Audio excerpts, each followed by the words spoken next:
Israel में एक अकाल पड़ गया। एलीमेलेक, नाओमी और उनके पुत्र भोजन की खोज में मोआब को गए। एलीमेलेक मर गया। पुत्रों ने मोआबी स्त्रियों ओरपा और रूत से विवाह कर लिया। तब पुत्र भी मर गए।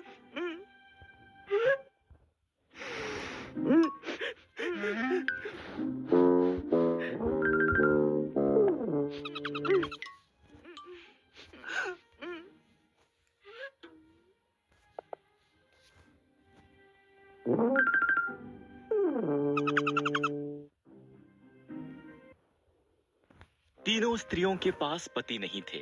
जब इज़राइल में अकाल समाप्त हो गया, नाओमी ने घर जाने का फैसला किया। मोआब में ही रहो, उसने अपनी बहुओं से कहा। ये तुम्हारा घर है।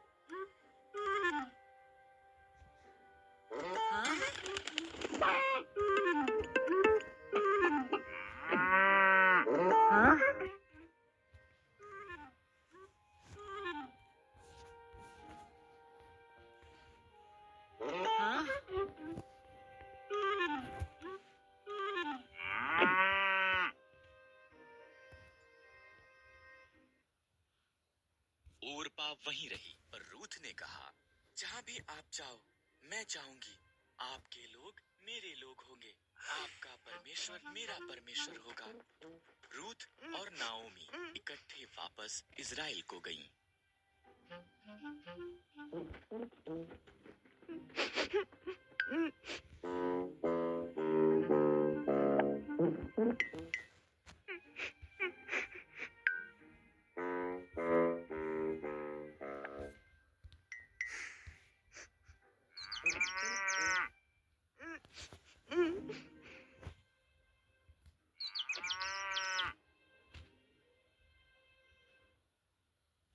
ये इज़राइल में फसल के कटने का समय था। नाओमी ने रूथ से कहा कि वो जाकर खेत में काटने वालों के पीछे फसल को बीन ले। खेत एलीमेलेक के संबंधी बोअज का था। बोअज रूथ के पास आया।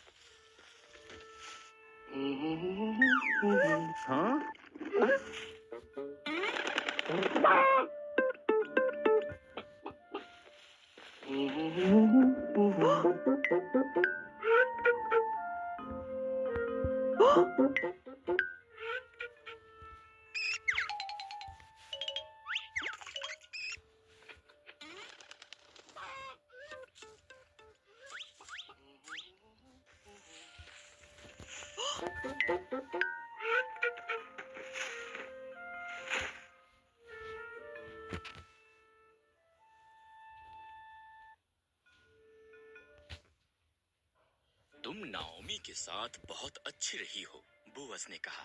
घर छोड़ना मुश्किल रहा होगा, परमेश्वर तुम्हें आशीष दें।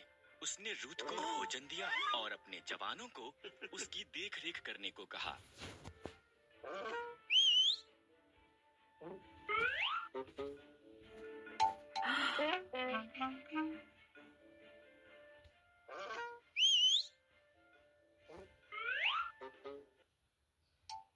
रूथ ने नाओमी को बताया कि क्या हुआ था। नाओमी मुस्कुराई।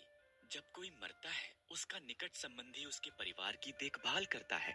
वो व्यक्ति उनका निकटतम छुटकारा देने वाला संबंधी है। बोअज हमारा निकटतम संबंधी है, उसके निकट ही रहना।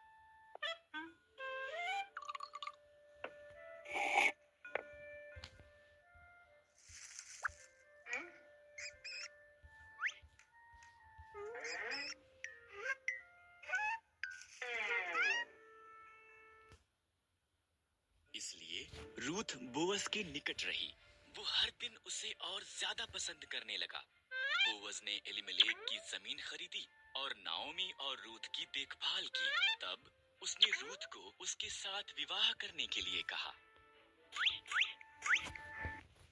रूथ से एक पुत्र ओबेद पैदा हुआ। ओबेद का पुत्र यिशै था। यिशै का पुत्र दाऊद था और दाऊद इज़राइल का महान राजा बन गया। इसलिए परमेश्वर ने रूथ को आशीष दी, ठीक जैसा कि बोअज ने प्रार्थना की थी।